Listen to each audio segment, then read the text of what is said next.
Hello friends, मेरे YouTube channel English वे में आप सभी का स्वागत है।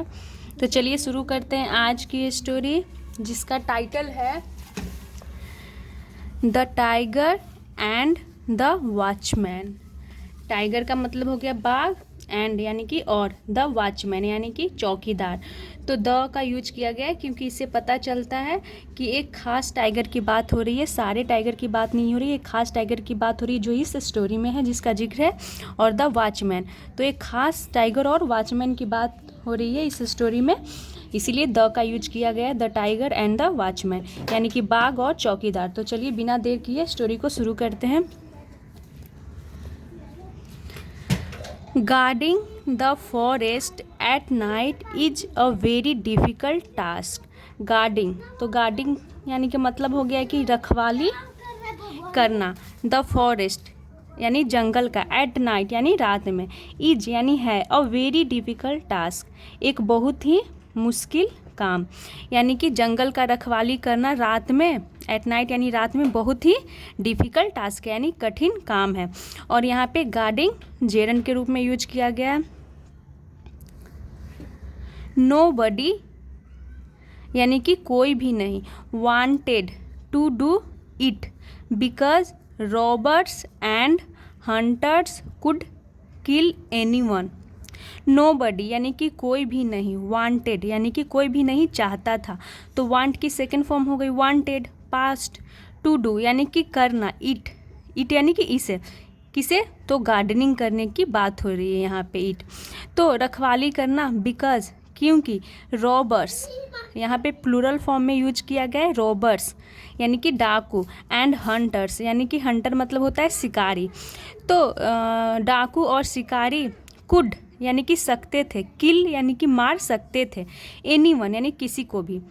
तो कोई भी नहीं चाहता था रखवाली करना, गार्डनिंग करना जंगल में रात के समय में, क्योंकि डाकू और हंटर किसी को भी मार सकते थे, इसीलिए। फॉर मैनी डेज इसका मतलब हो गया कि कई दिनों तक, या फिर बोल सकते हैं कई दिनों के लिए। The post remained vacant, the post का मतलब हो गया पद, रिमेन्ड वैकेंट, वैकेंट का मतलब हो गया खाली, रिमेन्ड, तो रिमेन यहाँ पे ये दिखाता है कि जो पोस्ट है वो खाली ही रही, वो बरकरार रही, यानी कि जो पोस्ट खाली थी वो कंटिन्यू रही। तो द पोस्ट रिमेन्ड वैकेंट यानी कि जो पद थी वो वैकेंट यानी खाली रही, यानी कि खाली बनी रही, उस पद पे कोई भी नहीं आया, वो खाली ही बनी रही। वन मॉर्निंग एक सुबह, the forest animals were surprised to see a young boy asleep at the edge of the forest.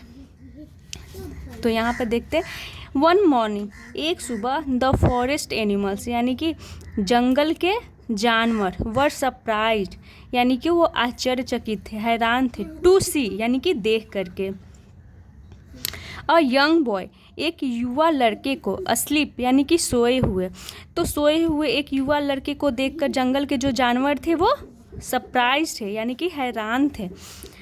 Eight the as यानी कि किनारे पे, ऑफ द फॉरेस्ट यानी कि जंगल के किनारे एक युवा लड़के को सोया हुआ देख करके जंगल के जानवर हैरान थे।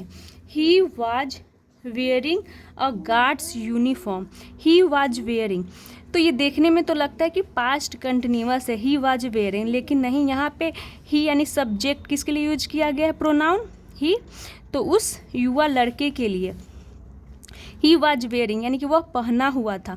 तो यहाँ पे सब्जेक्ट के बारे में कोई ये एक्शन नहीं दिखाया जा रहा है, ये बताया जा रहा है कि वह पहने हुए था, उसकी स्थिति अवस्था को दिखाया जा रहा है कि ही वॉज वेयरिंग, वह पहने हुए था।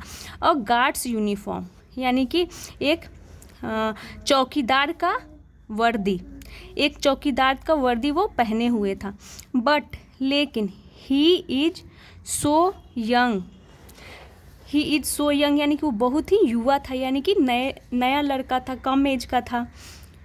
Thought the birds and deer, thought यानी कि पक्षियों और हिरन ने सोचा, और टाइगर सेड यानी कि एक बाघ ने कहा, तो से की सेकेंड फॉर्म सेड हो गई, एक बाघ ने कहा, he must be poor and would have needed this job, तो एक बाघ ने कहा कि ही मस्ट बी पुअर, वह, ही यानी कि वह, मस्ट यानी कि जरूर, बी यानी होना, वह जरूर होगा, पुअर यानी कि गरीब, वह जरूर गरीब होगा, एंड वुड हैव नीडेड यानी कि उसे ज़रूरत होगी। तो यहाँ पे वुड के साथ हैव और थर्ड फॉर्म के रूप में यूज किया गया है। तो वुड यहाँ पे पॉसिबिलिटी के सेंस में यूज किया गया है, चूँकि पास्ट की पॉसिबिलिटी है इसीलिए हैव का यूज किया गया और थर्ड फॉर्म का नीडेड। तो उसे दिस जॉब यानी कि इस नौकरी की ज़रूरत होगी, वह गरीब होगा, ऐसा एक टाइगर ने कहा। Everybody agreed and went away. Everybody यानी कि हर कोई, अग्रीड यानी कि सहमत हुआ कि सही बात है, एंड वेंट अवे और वहाँ से चले गए। तो हर कोई सहमत हुआ कि ज़रूर उसे इस नौकरी की ज़रूरत होगी, इसीलिए वो वहाँ पे वो था, क्योंकि कोई भी इस जॉब को करना नहीं चाहता था। The tiger liked the hard working boy. The tiger liked यानी उस बाघ को पसंद आया, द हार्ड वर्किंग बॉय यानी कि मेहनती लड़का, हार्ड वर्किंग यानी मेहनती, बॉय यानी लड़का। And often looked at him from far. And often यानी कि और अक्सर, ऑफन का मतलब हो गया अक्सर, लुक्ड यानी कि देखता था, एट हिम यानी कि उसे, यानी कि उस लड़के के लिए यहाँ पे हिम प्रोनाउन यूज किया गया, यानी उस लड़के को अक्सर वो देखता था। फ्रॉम फार यानी कि दूर से। वन नाइट एक रात, the boy woke up with a start on hearing a loud roar.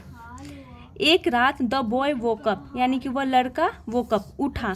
तो वेकअप की सेकंड फॉर्म हो गई वोकअप, इसका मतलब हो गया कि जागना, उठना। With a start on hearing, तो विथ का मतलब हो गया से, a start on hearing, with a start on का मतलब हो गया कि इसका मतलब ये हो गया, विथ स्टार्ट का मतलब हो गया जोर से, अचानक से, हेयरिंग यानी कि सुन करके, और लाउड रोर एक तेज दहाड़।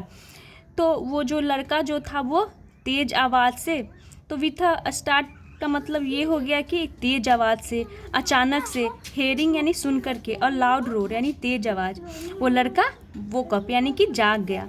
The tiger was standing near him.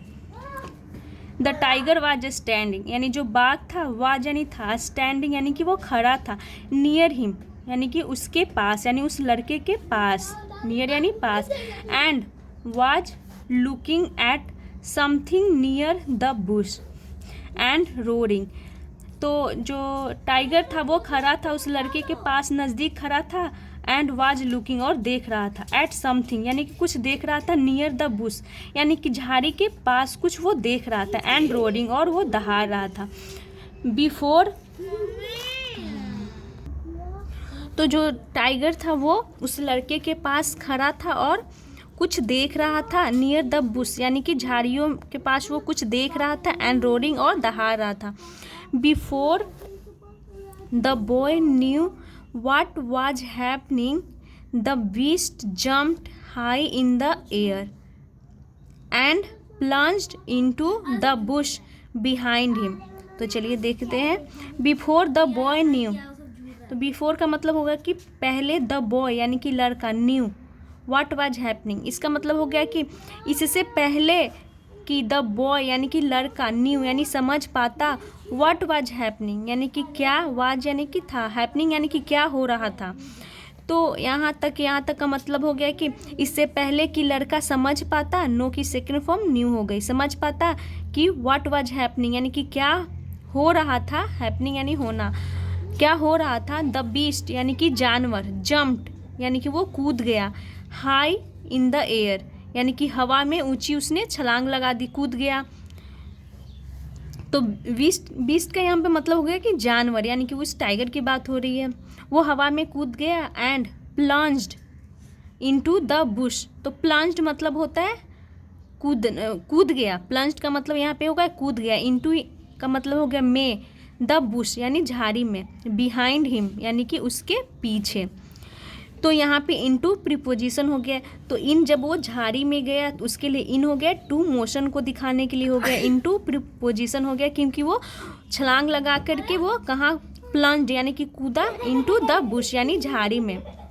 तो बिहाइंड हिम यानी कि उस लड़के के पीछे। तो जब लड़का उठा और उसने जब उठ कर के वो देखा, जब तक कि वो कुछ समझ पाता, तो जो बीस्ट था यानी जानवर था वो उसके पीछे झाड़ी में जा कर के वो कूद गया। तो यहाँ पे प्लंज का मतलब हो गया कि वो कूद पड़ा। Within minutes he had crushed, within minutes का मतलब हो गया कि मिनटों के भीतर, ही हैड क्रश्ड उसने कुचल दिया था। क्रश्ड यानी कि कुचल दिया था, थर्ड फॉर्म के रूप में यूज की गई है, यानी कि पास्ट परफेक्ट के रूप में यूज किया गया हैड के साथ वर्ब की थर्ड फॉर्म। तो मिनटों के भीतर उसने कुचल दिया था। क्या कुचल दिया था, क्या था? वो उसके पीछे यानी कि झाड़ियों में क्या था? A huge king cobra. क्या था? तो एक बड़ा किंग कोबरा था। That was about to attack the boy, यानी कि जो वाज अबाउट टू, तो अबाउट टू ये दिखा रहा है कि वो अटैक करने ही वाला था। अटैक यानी कि हमला, द बॉय यानी उस लड़के पे हमला करने ही वाला था। तो कोई चीज़ तुरंत होने ही वाला होता है तो उस सेंस में हम अबाउट टू का यूज करते हैं। तो ही हैड क्रश्ड उसने कुचल दी। तो वो जो किंग कोबरा था, डैट यानी जो, was about to attack the boy यानी कि उस लड़के पे हमला करने वाला था। फ्रॉम देन ऑन यानी कि तब से, इसका मतलब हो गया फ्रॉम देन ऑन का मतलब तब से। The tiger and the boy watchman यानी कि वह बाघ और वह लड़का वॉचमैन बिकेम यानी कि बन गए, सेकेंड फॉर्म के रूप में यूज किया गया है। बिकम की second form became the best of friends यानी कि अच्छे दोस्त बन गए। तो शेर ने उसकी जान बचाई, यानी कि तेज आवाज़ से ये लड़का जाग गया था तो और देखा कि टाइगर, वहाँ पे टाइगर था और इससे पहले कि वो कुछ समझ पाता, टाइगर ऊंची छलांग लगाकर वो झाड़ी में जाता है और किंग कोबरा को मिनटों के भीतर उसे कुचल देता है और इससे उस लड़के की जान बच जाती है। तो इस प्रकार टाइगर और वॉचमैन जो था ये लड़का दोनों अच्छे दोस्त बन जाते हैं।